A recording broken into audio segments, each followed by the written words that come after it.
News Tiruppur. அகில இந்திய அளவில் இந்திய தேசிய காங்கிரஸ் மாவட்ட செயலாளர்கள் உள்ளிட்ட கட்சி பிரதிநிதிகளை தேர்வு செய்வதற்கான அமைப்பு தேர்வு பணி தற்போது நடைபெற்று வருகிறது. இதன் அடிப்படையில் திருப்பூர் மாவட்டத்திலும் வரும் 3 நாட்களுக்கு இந்த அமைப்பு சீரமைப்பு பணி நடைபெற உள்ளதாக தெரிவிக்கப்பட்டுள்ளது. திருப்பூர் வருவாய் மாவட்டத்தை பொறுத்தவரை திருப்பூர் வடக்கு, திருப்பூர் தெற்கு, திருப்பூர் மாநகரம் ஆகிய 3 மாவட்ட செயலாளர்கள் நியமனம் செய்யப்பட உள்ளனர்.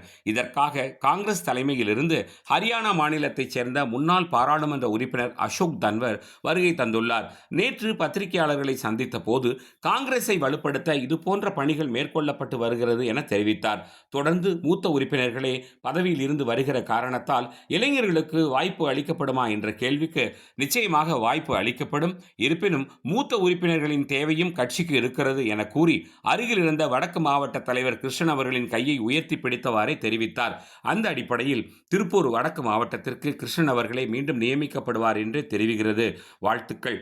ஆனாலும் தோய்ந்து போகும் நிலையில் உள்ள காங்கிரஸ் கட்சிக்கு இளம் ரத்தங்கள் தேவை என்பதனையும் புரிந்து காங்கிரஸ் மேலிடம் செயல்பட வேண்டும் என்பதே காங்கிரஸ் தொண்டர்களின் எதிர்பார்ப்பாக இருக்கிறது. நியூஸ் திருப்பூர்.